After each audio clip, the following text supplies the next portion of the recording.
here's Brody Brazil. Your questions, your comments, and your contributions, they are always welcome here on this YouTube channel. Phone them in right now at 833-4-BRODY. I listen to all of the voicemails, and I get to play back and respond to the very best ones here on future videos. Hi, Brody. This is Brett Cohn from Utah. Hey, I wanted to say thank you for giving us a different perspective into sports. It's nice to hear and see things that you don't hear on a regular day basis. Thank you. My question to you is, how do you feel MLB has done through the investigation of Luis Ortiz and Emmanuel Clase, the pitchers of the Cleveland Guardians? Me as a fan myself, I'm a little frustrated with everything that's going on. By all means, if these guys are guilty of what they're accused of, sure, suspend them, ban them for life, that sort of thing.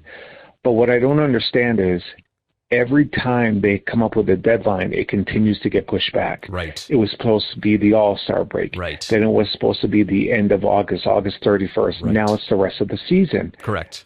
My issue is, if these guys are guilty, why do they continue to push this back? They should have the evidence that is necessary to convict and say, hey, you guys are suspended or banned for X amount of time, because this has impacted the team. This has impacted the team for 2025. This has impacted the team for 2026 and for even years after that. Yep. Because in all likelihood, there was a probability that they could have traded Emmanuel Clase and brought back a haul of prospects to help their team this year and in the future.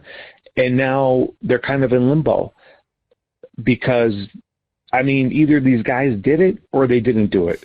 Stop pushing it back, make up a decision so everyone can move on. So thank you very much. Brett, I think you hit that perfectly. In fact, there's not a whole lot more for me to add here other than to confirm your points and just to dig in a little bit deeper. This has been kind of a mystery, and the pushing back of, well, we'll figure something out by the All-Star break and then the end of this month and then the end of next month. And now they are just suspended indefinitely by Major League Baseball. And to your point, if it's clear, let's do something. If it's really unclear, I'm all for taking the due time and getting this right. The last thing I would want Major League Baseball to do would be unfairly pin something on these guys and try and make an example out of them. I hope the Players Association, I hope their lawyers, I hope they would fight against that. And I don't think that's what's going on here. But at the number one core of everything going on here, I just want to get this right. Now, if we really are encountering some difficulties uncovering a situation, or it's more complicated than we know behind the scenes, that's fine. I just wish there was, to your point, a little bit more transparency. This is a Guardians team that's, 2 or 3 games out of a playoff spot?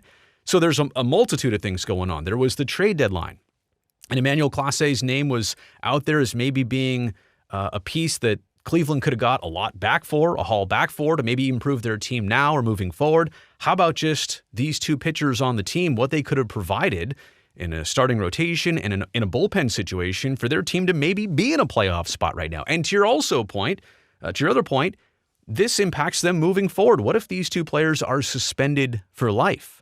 What's the compensation that the Guardians get, or do they get anything at all? Do they just lose the assets of those two players and they're on their own to figure out next season and moving forward? So I want to get this right. And if it really is going to be a lifetime ban, because that kind of seems like what gambling infractions bring from baseball, you just definitely have to make sure you get this right. But if baseball is pushing this back to selfishly bury the story until the wintertime, until after the playoffs are over. And if I'm accurate here, like if this comes out in November 10th, or how about the Friday following Thanksgiving? If this comes out at one of those buryable, is that even a word? An easy spot to bury the story. If that's when this comes out, it's not going to seem or look favorable of Major League Baseball. That would be bad. That would also be unsurprising, because then it would seem like, well, they knew that these two players were guilty. If so, the entire time, they just chose the most convenient opportunity to pretend like this didn't happen. Now, I get it. This is all coming together mid-season, late season, into the playoffs. I don't think the playoffs are when you want to do this, but I do think the next couple weeks gives the opportunity to say, hey, here's what we found. Here's what we're going to do. During the postseason, baseball's not going to dirty up their dinner plate at all. They're going to keep eating and keep all this messy stuff away from it. But I wonder if baseball is intentionally doing this. And there's two sides of it, getting it right versus making it convenient. And I wonder where we're at, because I do think that one of those two things is happening. And the longer this process takes, I mean, they thought initially, hey, 2 weeks by the All-Star break. This was early July, 4th of July about then. By the All-Star break, we'll have this figured out. Okay, the end of next month, we'll have this figured out. The end of the season, we'll have it figured out. And now we don't even know when they'll have it figured out. The longer this carries on, and I'm not a person to want to speculate on this. I don't have a horse in the race of the Guardians or of Clase or Ortiz. There's nothing for me personally here to connect to other than my instincts just don't turn good. It makes things feel worse the longer this goes. Now, there's also the interesting just coincidence here. Two players, both pitchers, both on the same team. If they're both guilty, I mean, we have to assume that this is why things are complicated. There's another connection. Is there somebody else involved here? Is there a third party, a fourth party?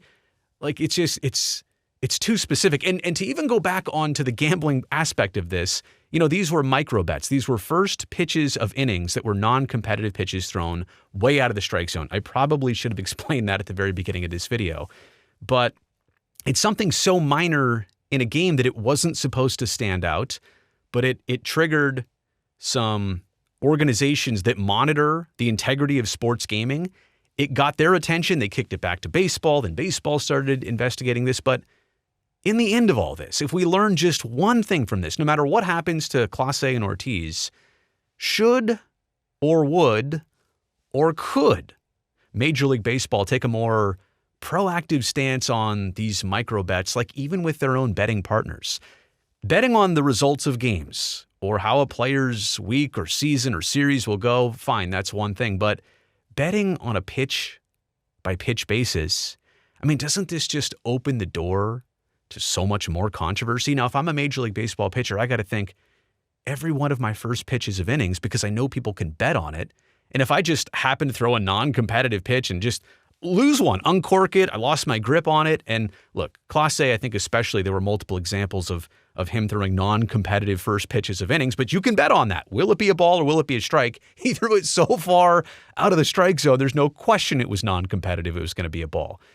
So my point is, should baseball say, hey, look, betting on results are fine. You're our partner, but can we stop with the detailed stuff? Because we will never be able to catch up to the problems that come and the speculation that comes from all of this. Will baseball do that?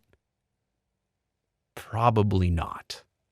This is one of their partners. They make money this way. It's advertising, it's interest, it's revenue. Like baseball could go that direction, but will they? Probably not.